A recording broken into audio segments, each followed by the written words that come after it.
You're listening to On Shifting Ground from Commonwealth Club World Affairs and KQED. I'm Ray Suarez. Since January, we've been taking a close look at the issues affecting voters ahead of the 2024 presidential election and the reasons so many Americans across the political divide report feeling bad about the direction of the country. When we began the series, we all expected a Biden versus Trump contest in November. But Joe Biden is out, Kamala Harris is in, and Donald Trump is still figuring out how to respond. We can expect many more twists and turns in the final 75 days of the race. To make sense of it all, I hosted a live event at Commonwealth Club World Affairs a week before the Democratic National Convention. It's my pleasure to introduce Stuart Stevens, senior advisor to the Lincoln Project and author of the recent book, The Conspiracy to End America: 5 Ways My Old Party is Driving Our Democracy to Autocracy. Stevens is a former chief GOP strategist, so he has special insights into how candidates think and act on the campaign trail, especially during this part of the campaign season. He knows how the parties should be preparing for the final days of the presidential race. Please join me in giving Stuart Stevens a warm welcome.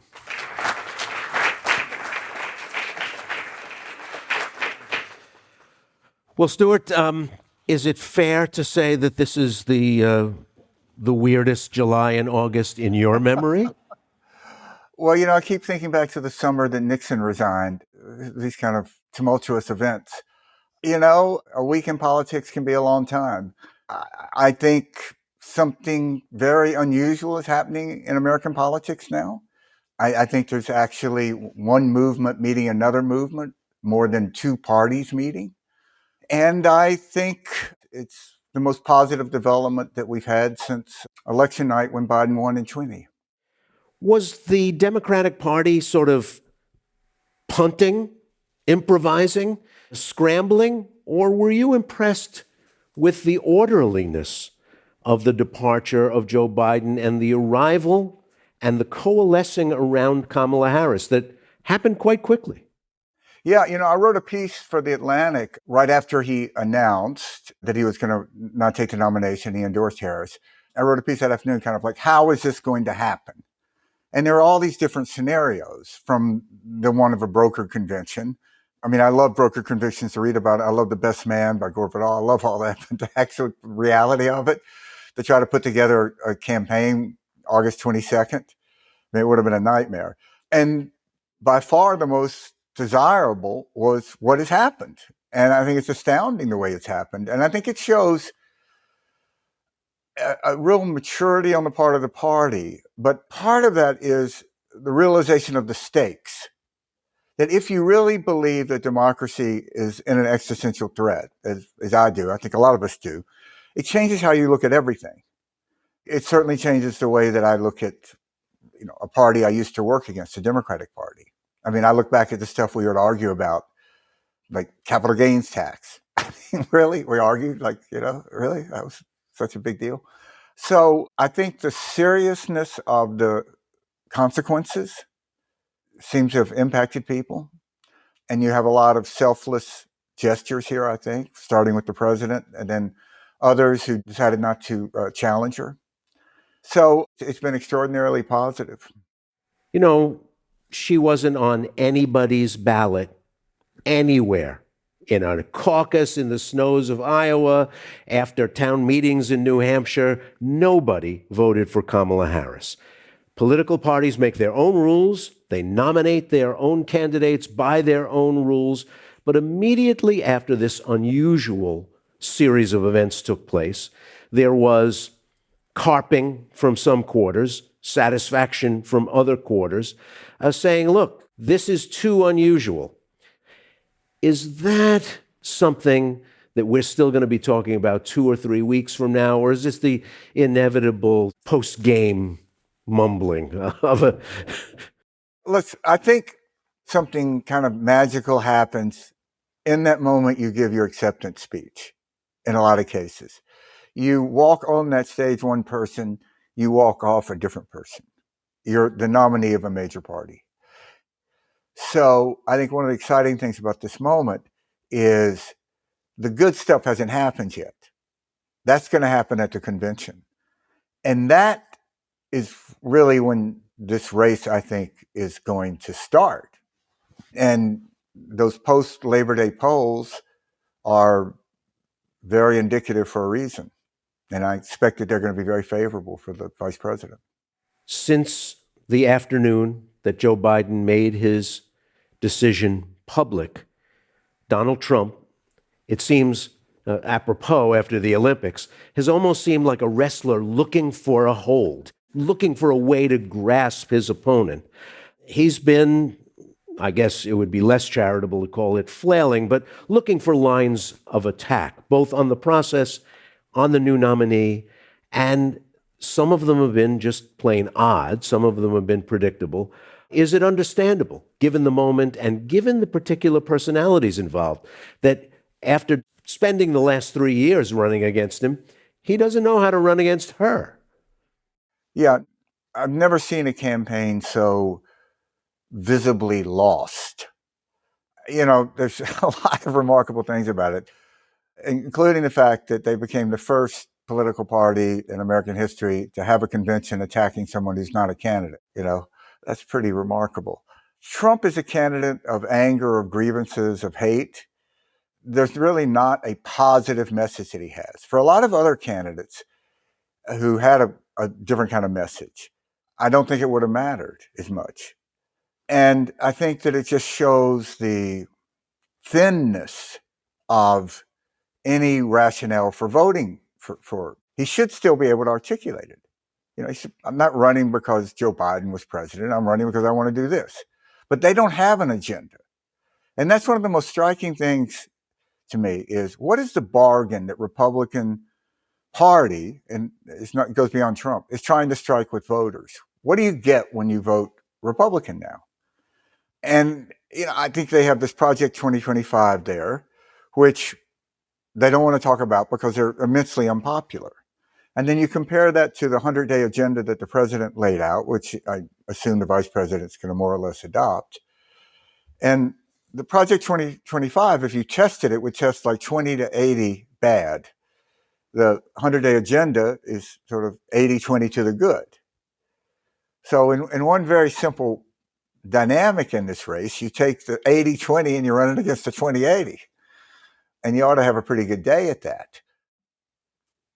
You know, I think the Republican Party has declared war on the modern world. And there's so much about the modern world that is disturbing to them. So this is how they get in a fight with Nike over Colin Kaepernick. What happens? Nike makes $9 billion. You know, they got in a fight with Disney. How do you get in a fight with the happiness company? I mean, just imagine. I mean, remember at one point during COVID, they were in a fight with NASCAR because NASCAR banned the Confederate flag. So it's like, you're in a culture war with NASCAR and you're Republicans? And I think it goes to the root of what has happened to the Republican Party. It is overwhelmingly a white party. Trump's coalition was 85% white. In a country that's 59% white, less so since we've been talking. And while we talked about the inevitability of America becoming a majority-minority country, which is true, in some ways it already has happened. If you're 16 years and younger, the majority of Americans are non-white. And, you know, the great failure of the Republican Party, and it was a failure when I was part of it in working campaigns, is our inability to particularly attract African Americans. At least, you know, when I worked for Bush, we admitted this was a problem. So does that matter? I think it matters because the first step to trying to fix a problem is to realize you have a problem. But is there an intersection between that anger and grievance that you describe and the inability to grasp the moment when the country is changing? When I first started covering politics, people who do the kind of job that you were doing in all those years used to tell me, optimism sells.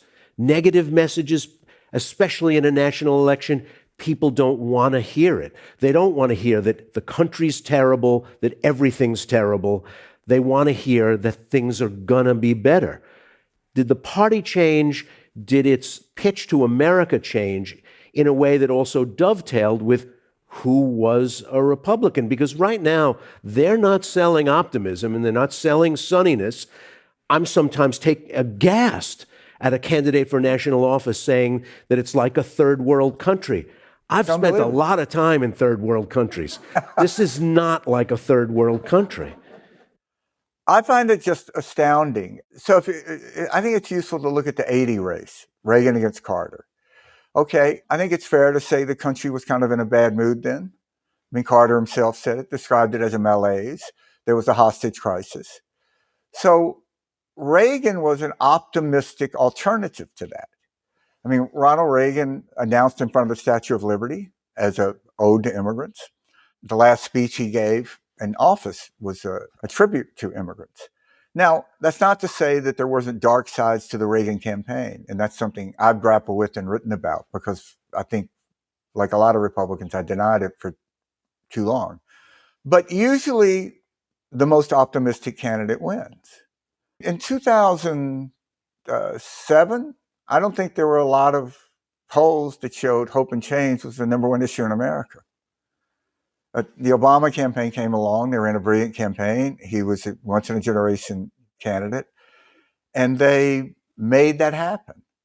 And I think that this moment that is being described as joy, which is really amazing to think about. In American politics, we're talking about a joyful moment, is so much more appealing than Trump. I mean, anger and hate is exhausting. And that has been the constant ethos of the Trump era. I mean, he's the only guy who got inaugurated for president in 2017 as in a bad mood. I mean, what you think? Like, you got yourself elected president, like enjoy the afternoon. But he was upset about the crowds and gave this dystopian speech about carnage. I think it is very profound because it changes the way that you view yourself as an American. I mean, say what you will about Reagan. In Ronald Reagan's view, to be born in America, you had won life's lottery. That there were inequalities, certainly, but no one was disadvantaged in life because they had been born an American. That's not true in Trump's view. In Trump's view, we're suckers. There are these powerful forces out there that take advantage of us.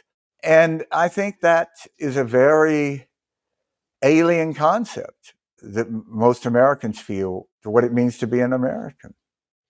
So far, the writing about the Harris campaign, the still quite young Harris campaign, it's interesting to see the phrase again and again, she hasn't set a foot wrong. Eventually, she'll set a foot wrong. But right now, it's all going pretty well. And she has not spoken a lot to reporters. No long one-on-one interviews, no great big press avails, no big encounters with the gaggle. And they're starting to be grousing about that she's ducking the media, mostly from reporters who would like to talk to her.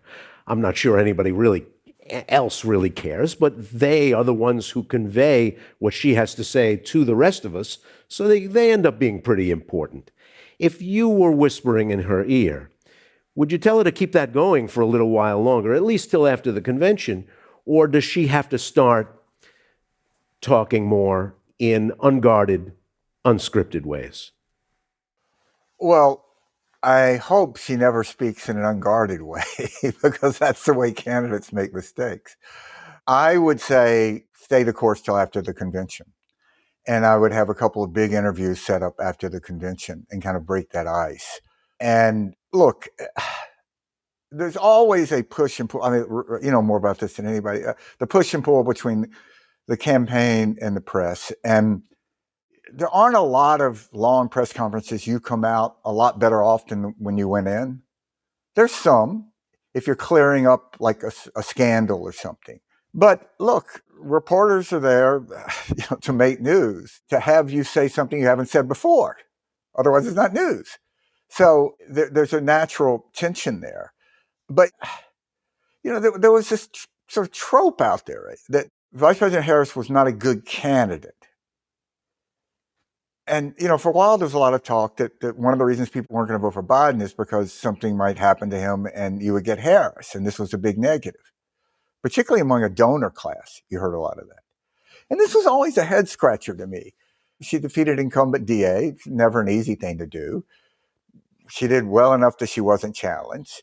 She then won a very tough attorney general's race against the candidate who was the golden boy of Republican politics, not named Schwarzenegger. I mean, a popular Republican in Democratic LA County. He spent more money than she had. Took a while, but she won it. Then she got herself elected to the U.S. Senate. Now she's vice president of the United States. So, how far could she have gone if she was a good candidate? I mean, it's like, I think it's a true statement. People are stuck on 2019 and early 2020 and her not making it to Iowa in the last go-round. And I think there's been a tendency to treat her like a fly in amber, like someone who's incapable of learning anything in 4 years. Well, she's a better candidate now for a host of reasons. Yeah, I always preferred working for candidates who had lost because they knew what it was like and they wanted to avoid it.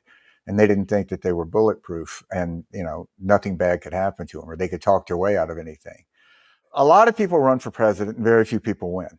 So losing a primary is in a race for president is no shame. We talk about in world affairs that you can win a war and lose the peace, or you can lose a war and win the peace. I think that I would say she ran a very successful campaign when she ran for president because she ended up vice president. And that's the next best thing to being president. So if you go back to that debate stage, there was a lot of talent on that stage. And she was the pick to be vice president. And I think as a vice presidential candidate, there's three big moments. There's a moment you're picked. So you don't want to blow it like Dan Quayle when they picked him off Bourbon Street. Remember, he had like a drink in his hand. He's like, what, me? Yeah, I'll do it. And J.D. Vance, I think, had some of that. I think he failed that moment. And then you have your convention speech, and then you have a debate. And other than that, no one really pays attention to vice presidential candidates for the most part. And if you can execute all three of those well, you have done your job. You have contributed what you can contribute to the campaign. And I think in 20, she did all three very well. And her boss won, let's remember. Yep. I don't think the Biden campaign gets enough credit for the brilliant campaign they ran in 20. Defeating an incumbent president is very difficult. So I think what the Biden campaign did was very impressive. And I think you're seeing that same operation now. And it's a very impressive political organization. In a raft of new polls, including 3-day and 5-day polls that were completely out of the Biden still candidate range, we're starting to see the shape of the race emerge. Harris is pulled ahead of Trump in many battleground states. It looks like overall she has a national lead of 2 to 3 points. Let's game this out from someone who knows, as you do, the dark arts. How do you sit on a lead, and how do you erase somebody else's lead? What would you be advising the two campaigns, given the way Harris is likely to come out of the convention on the 22nd? I think that you have to make this constantly a contrast. You have to remind people of the negatives of Trump, which is very easy to do. And I think if you just look at social media, there is a very different tone coming out of the Harris campaign than came out of the Biden campaign. And part of this, I think, they're very different individuals. But also, there is something about being president, I think, that certainly with President Biden, he felt to have a certain dignity to it that affected his entire campaign. And some of the stuff that on social media that really works, I think he thought was probably off tonally, didn't reflect the way he would do it. Now, with Harris, you don't have that. And she's really unleashed. And they're out there kind of doing more like what we do in the Lincoln Project. They're taunting Trump. And Trump is the dog that will chase every car. He is the most predictable human on the planet. And in the Lincoln Project, we have this sort of game we play where we make these spots called Audience of One, which is someone talking to Donald Trump like internal monologue. And then we place it where we know he'll see it on television, which is usually the Golf Channel. The Lincoln Project is a big buyer of the Golf Channel. And we buy it wherever he is, like in Mar-a-Lago or up in Bedminster, wherever. And it drives him absolutely crazy. And we have, as you would say, sources inside the Trump campaign. And they report, I saw this at 2:00 in the morning. How can this happen? And then he'll post about it. So I think there's a kind of gleeful embrace of the battle that you're seeing in the whole campaign structure of the Harris campaign. For Trump, God forbid I would give them advice. But what's fascinating here is, I think you could write a dissertation. If you take the prepared text of his acceptance speech and compare it to the speech he gave, that's just fascinating. Because the people running the Trump campaign, I know them well, worked with them. I wouldn't call them rock stars, but they're very competent. So they crafted a speech that they knew that Trump needed to give to get more votes. They're in the get more vote business. That's what they do. And Trump couldn't stay on that speech for 10 minutes and went off in this long Castro-like lengthy speech of grievances.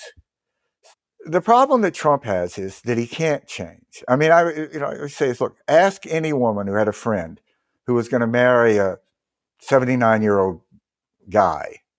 And she said, well, there's a lot of things I don't like, but he says he's going to change. What would your advice be to your friend? It would probably be, you better like what you're getting because this guy ain't going to change, because 79-year-old men do not change. And that is very much Donald Trump. There are things that he's doing and saying that I think are unusual even for him. I think he's degrading mentally, emotionally. There is a phenomenon I've seen in campaigns where candidates, if they're at a point where they think they've won and then it gets pulled back, that's a very difficult moment for a lot of candidates. It takes a lot of emotional maturity to deal with that, to reset, to readjust. It's like, someone says, go run 10 miles. Fine, you run 10 miles. Then at the end, they say, no, actually, we're going to run another 10. That's a lot harder than if you said, we're going to run 20 miles from the beginning. And, Trump, they clearly thought they had won this thing. And that's why he keeps, to the extent there's any logic to it, posting this crazy stuff like Biden's going to really reemerge, or this is unfair, or this is illegal. No, but Stuart, let me push back a little bit, because there is Donald Trump. And yes, he's a notoriously undisciplined campaigner. He's hard to control, impulsive, all of that. That's known to be true. And it's said even by people who are his closest confidants. But there's also a very large, sprawling Republican national structure, 50 state chairmen, party regulars, office holders, money bundlers. There's a big army out there. And they have just looked on as their candidate was ahead in every single poll, survived an assassination attempt, had a fairly orderly convention, and got nothing. Unusually nothing, like moved backwards. At that point, people who want to win, people who see their own futures as threatened by this series of events, start to call and say, hey, let's change direction, let's change some things, let's change the commercials.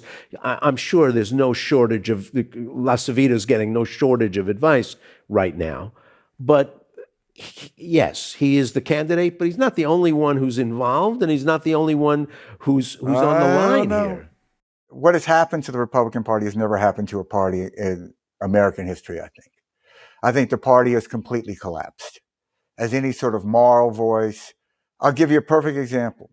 There are these Republican governors out there who are very popular. Well, like Charlie Baker was in Massachusetts, Larry Hogan, Maryland.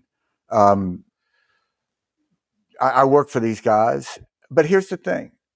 As popular as they are, they can't pick their own state party chairman. That's how out of touch they are with the party. And there is no Republican National Committee now. It's just a function of the Trump family.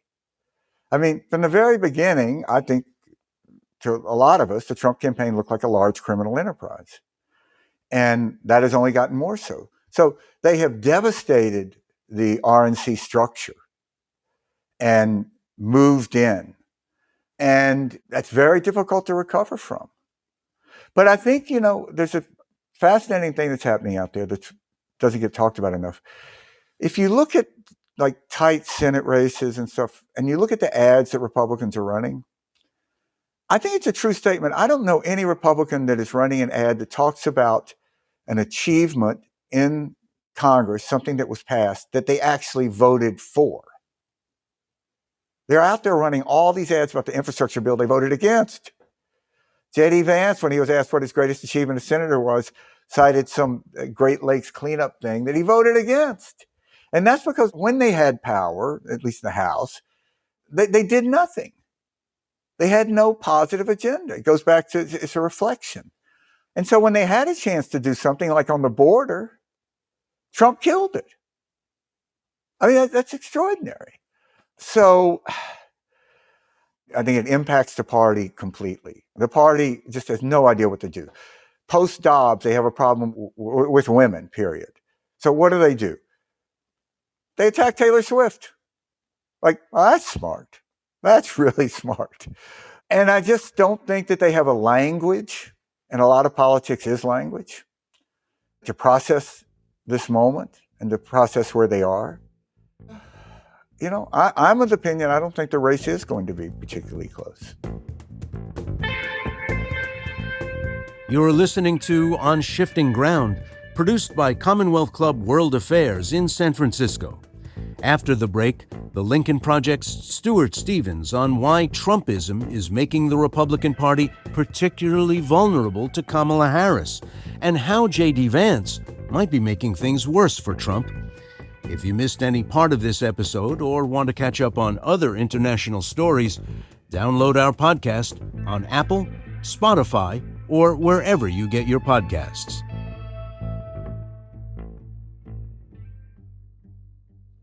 I think there are still a very large number of people who are not reconciled to the idea of a woman president, to the idea of a non-white president.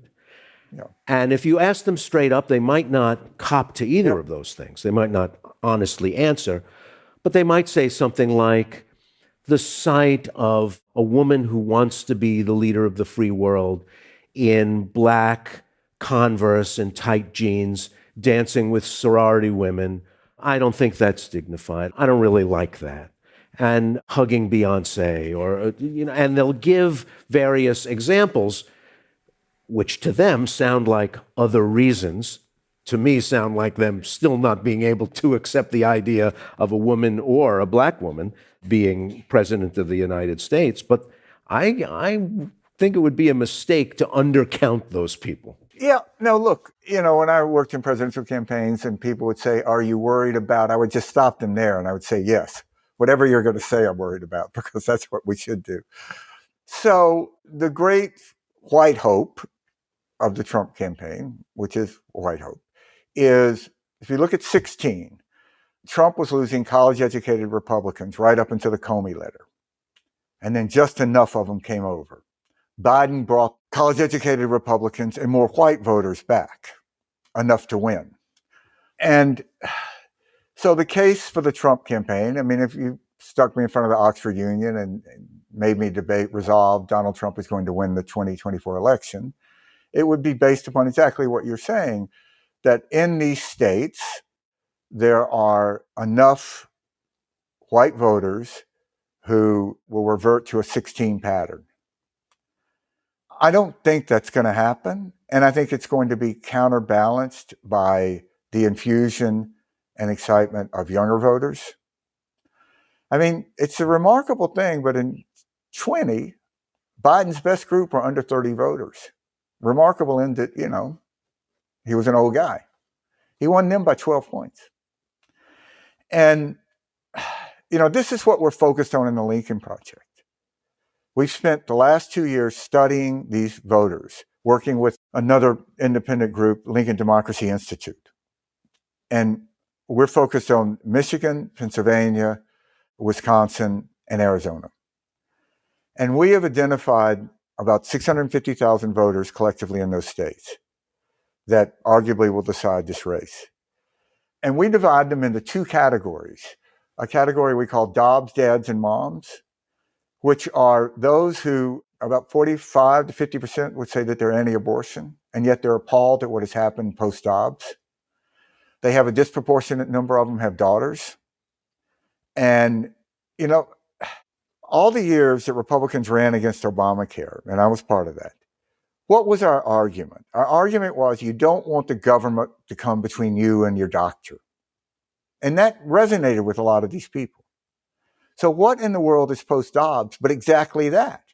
The government is coming between you and your doctor. So the same thing that bothered them in theory about Obamacare bothers them about post-Dobbs. And in every election, we have seen this impact more than we thought possible, or no one anticipated.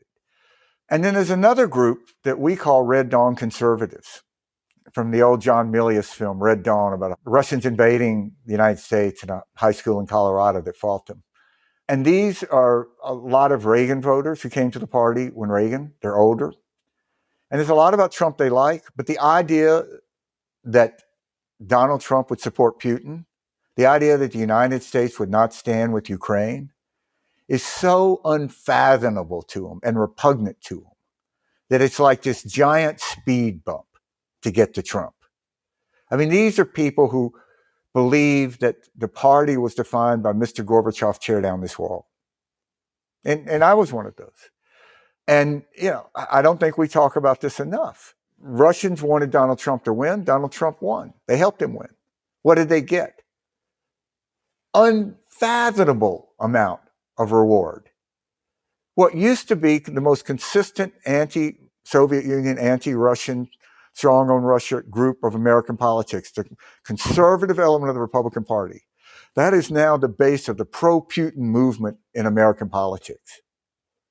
I mean, just think about it. It's as if the Germans had some covert operation that converted Churchill's party to being pro-Nazi. And yet it's true. And if Donald Trump wins, it's very difficult to imagine Ukraine not losing. And those are very powerful arguments to these people. And possibly NATO unraveling. But I still want to insist on the residual strength of the Republican Party in this country. Joe Biden wouldn't have accomplished a thing. There wouldn't have been a record for Democrats to run on in 2024 had the Republican Party nominated just normal, plausible candidates to various key offices. Herschel Walker in Georgia, the woman who had to deny she was a witch in Delaware, Todd Akin in Missouri, Richard Murdoch in Indiana. There is a long list. And this year, Mark Robinson in North Carolina, they say crazy things that plot well off of the midpoint of national life. And those were, again and again, Blake Masters in Arizona, winnable races that would have had a 52-48 or 53-47 Senate for the Republicans, and Nancy Pelosi never would have been Speaker of the House. Everybody was raving about Josh Shapiro this year. He wouldn't have been governor of Pennsylvania had they not nominated Doug Mastriano to be governor of Pennsylvania. So a lot of this goes down to a party that's kind of high on its own supply or seems to have an unusual death wish. Let me pose another theory. And that is, they're getting what they want. There is free will here. every chance the Republican Party has to reject Trump, they've run closer to him. It's the third time he's been the nominee of the party. All those candidates you named, they won primaries against people who were not crazy. And this is why I go back to, I think the only intellectually honest conclusion for those of us who worked in the party and are appalled by what has happened is that Trump didn't change the party, he revealed the party. Because people don't abandon deeply held beliefs in a few years. And it just meant that all the stuff that we said and we held out as values, character counts, they were just marketing slogans and didn't mean anything. So you end up with J.D. Vance, who's the most accidental figure in American political history, probably. It's extraordinary. I mean, Peter Thiel hadn't put $15 million in that primary at the very end, he never would have won. The Democratic Party had put any money into Murphy, J.D. Vance might have lost. He won by 2.5 points. He underperformed the top of the ticket by 400,000 votes, which is pretty amazing. But look at what happened in this Republican primary for president. So there were alternatives to Trump. Now, 2 of them, I think are fair to say, were anti-Trump candidates, Chris Christie and the governor of Arkansas, both of whom were clients of mine, had been clients of mine. And then what happened? They got cumulatively 10%. And then it gets narrowed down to Nikki Haley. Now, to me, Nikki Haley lost any chance she had to be taken seriously. Well, I think she lost any chance she had to be taken seriously when she went to work in the Trump administration. But in this race, when she raised her hand and said you would support Donald Trump, he was convicted of a felony. So you got to say she held true to her word. Donald Trump got convicted of a felony. Nikki Haley endorsed him. And yet when Nikki Haley was running against Trump, she couldn't get more than, 10, 15%. There's not a market for it. This isn't what Republicans want. So, you look at sort of so-called good Republicans like Glenn Youngkin, guy who's elected governor of Virginia. Now, there was a time not that long ago when Glenn Youngkin, I would have thought was a great client, had a lot of money, seems like a good guy, smart. He gets elected governor. What happens? He ends up going to Arizona and campaigning for Kari Lake, election denier. He didn't change the party. Kari Lake changed him. This is a party that doesn't have room for a Cheney. A Cheney. And any element that opposed this has either been defeated or marginalized to a point where it doesn't matter. So we can't infantilize the Republican Party and think, well, just these things are happening to them. This is an active choice of the Republican Party. They have gone down this dark, racially divisive, angry road, joined hands and gone down there willingly. And I think they're going to reap what they sowed. We have a lot of great questions from the audience. We'll try to get to as many of them as possible. During 2020, Biden was able to appeal to moderate Republicans like the demographic behind the Lincoln Project. Can Harris keep those voters? If you know the answer to that question, you'll know who's going to win this race. It's a fantastic question. It's the essential question of the race. Trump has to get north of 58% of the white vote, probably closer to 60%. And, just a stat that always blows my mind that shows how America's changed. So 1980, Ronald Reagan wins this sweeping landslide, 44 states, I think, right? He got 55% of the white vote. You go to 2008, McCain loses a not particularly close race to Obama with 58% of the white vote. And that's kind of everything you need to know about American politics, the way it's changing. In 1964, Goldwater got 7% of the black vote. 2020, Trump got 8%. That's 1 point every 56 years. It's going to take a while, guys. So I think that the choice of her running mate probably played into that demographic. But I think the ugliness of Trump was repugnant to people, that group in 20. And I think that it's going to be just as repugnant and maybe more so now.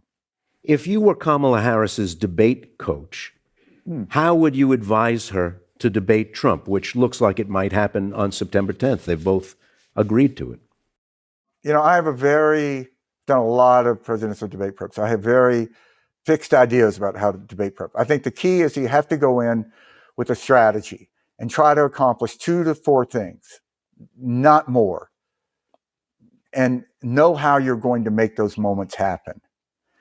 And usually the most aggressive candidate wins a debate. So, very, very simple debate prep for Vice President Harris. You're a prosecutor.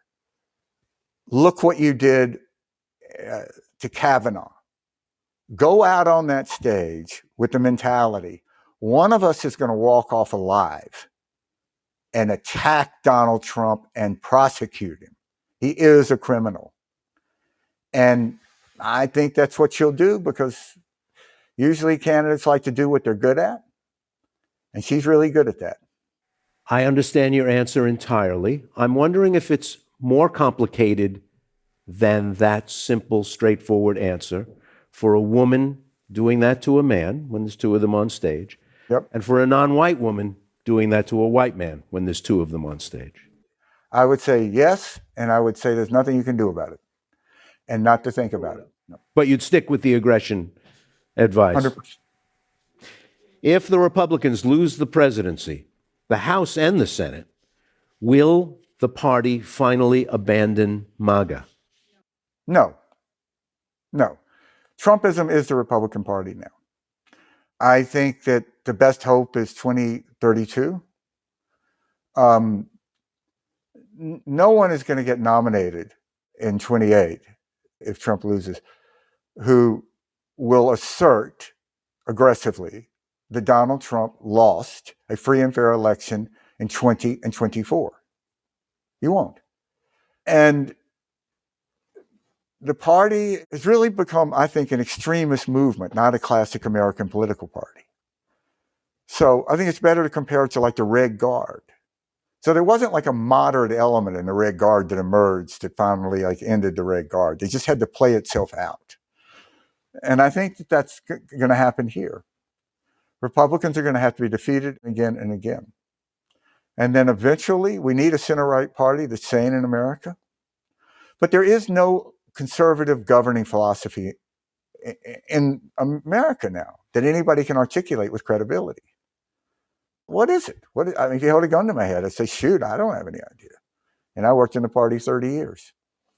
So, I think that they're going to have to rebuild, but pain is the only teacher in politics. And it's going to take them a long time to adjust. And then hopefully something better will emerge.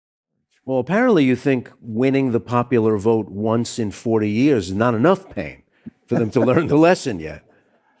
I worked for Bush in 2000. We would joke sort of like, anybody can get elected president when you get more votes. It's when you lose by 500,000 it takes professionals, which we thought was kind of funny. Not so funny. And I would abolish the Electoral College tomorrow if I could. I think it'd be the best thing that would happen to the Republican Party, because the party would be forced to appeal to more people. But this specter of minority rule is extraordinarily disturbing in America. So, if you look at the Supreme Court, in the history of America, there are 5 Supreme Court justices who were confirmed by senators who represented less than a majority of the country. All 5 are on the court right now. And you have a race where somebody loses 3 million votes but still gets elected president. How long can you sustain that? I think it's very difficult. Foreign policy rarely affects U.S. elections.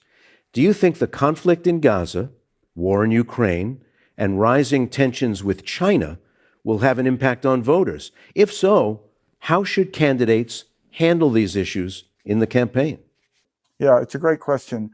Of those, I think the one that is obviously the most volatile, I think it's obvious, is Israel and Gaza. I don't think it's going to be decisive, though. I think that those who are most motivated by this, majority of them, not all, of course, have given permission to the vice president to find her own way here and separate some from the Biden administration. It's a subtle thing, though, because daylight Very is one thing, subtle. too It's very much daylight is another thing. It's very difficult. There is an element out there of, I was talking about where the Ukraine war to these voters is important. And I think there's something amazing, it seems to be happening out there, and that is, for generations, the Republican Party was seen as the party of strength on foreign policy. That's changing. So who goes to Taiwan? Nancy Pelosi. Who goes to Kyiv? The only American president to go in an active war zone that we didn't control. To stand with a president who is fighting against a dictator in a war of genocide. And Republicans are opposed to it. Not all of them, thank God, but still. And if that can continue, it will reshape American politics in ways that are difficult to imagine. The polling on J.D. Vance seems to be pretty weak, and right out of the box, people seem to like Tim Walz. But just as Republicans are sort of grappling with how to run against Kamala Harris, they've been looking for ways, avenues of attack on Tim Walz, questioning his military record. Marco Rubio tweeted out the other day that the Chinese communist leadership had groomed Tim Walz for leadership in the United States, which is the kind of thing that when I was a kid, the Birchers might say. Yeah, exactly. But this was a United States senator saying it about the Democratic Party nominee for vice president. They had been groomed by the Chinese communist leadership to be a leader in the United States. I wonder what difference, will it make a difference, who the vice presidential candidates are in the final analysis? It's a mistake to attack any vice presidential candidate, because people have proven over and over again they're willing to believe a vice president is a moron and still vote for the president. They just don't care. There's no race in American history where you can say the vice presidential race played a difference. I mean, go back to Roosevelt. He jumps Wallace, he picks Truman because he needed someone more conservative. Well, did that impact the race? It's hard to look at any state that they won because of Truman. And it doesn't matter. Any day you're attacking a vice president is a good day for the presidential candidate on that ticket. So therefore, Democrats shouldn't spend much time on J.D. Vance then? I think that what Vance is a way to talk about a attitude of the party in a lot of ways. J.D. Vance is someone who has said that women should stay in violent marriages. He's someone who has said, even if women are raped and are pregnant, as regrettable as that might be, they still should be forced to have that child. So he's referred to rape as regrettable. That, I think, is, you're not really talking about J.D. Vance per se. No one's talking about J.D. Vance's votes, what J.D. Vance did. It's just a way that shows another way to talk about Trump's misogyny and Trump's lack of respect for women, Trump's extremism on abortion. And people just don't like J.D. Vance. He's a weird, damaged guy and angry at the world. And usually running for office is not the great way to work through your personal problems as therapy. Interestingly, and this is a modern phenomenon, J.D. Vance just turned 40, seems scarcely to have had a thought in the last dozen years that he didn't say into a camera or a microphone or a keyboard. And he's what we would call now in 2024 very online. Is that something that the vetting team missed?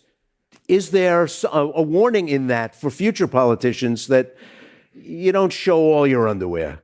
Yeah. You'd have to be inside that campaign to know. I mean, I've been part of campaigns that vetted people, and it's an exhaustive process, like you say, usually very methodical. From what I read, and I only know what I read, same thing everybody else has read publicly, picking J.D. Vance seemed to be a last-minute decision that was greatly influenced by, such great strategists as John Jr. and Elon Musk. I mean, this is one of the great, hilarious things of American politics. Elon Musk said to Trump he'd give him $45 million a month, and wanted him to pick J.D. Vance, and pick J.D. Vance, and Elon Musk go, thanks, I don't know about the $45 million. So I suspect that a lot of this stuff was in a vetting review of Vance. And I bet Trump didn't read a word of it. And finally, I think a good question for us to go out on, if Kamala Harris wins the presidency, what would be next for the Lincoln Project? Oh, we've talked about that, and this isn't a place to announce that. I think that there still is a fight against Trumpism in American politics that is really going to be critical. That's a lot easier fight if the vice president wins, because that will be a transformative moment in American politics. But Trumpism is evil, and you have to fight Trumpism. And I think that there is a lot about that we've learned that the right has done in creating media ecospheres that the center-left hasn't done. I mean, if you look at Prager University on the right, it's not Fox News. This is a myth. I mean, more than 3 million people never watch Fox News. There's like 320 million Americans. It's much deeper, and it's much more institutionalized. And there's a long history of this that goes to the history of right-wing media in America, which is kind of fascinating. There's an unbelievably great and interesting book called Messengers on the Right that was written by this University of Virginia professor, analyzing how the whole right-wing movement post-World War II emerged, media movement. So there'll definitely, I think, be a role for the Lincoln Project. We're just not going to find out what it is tonight. Stuart Stevens, thanks a lot. Please thank Stuart Stevens for joining us.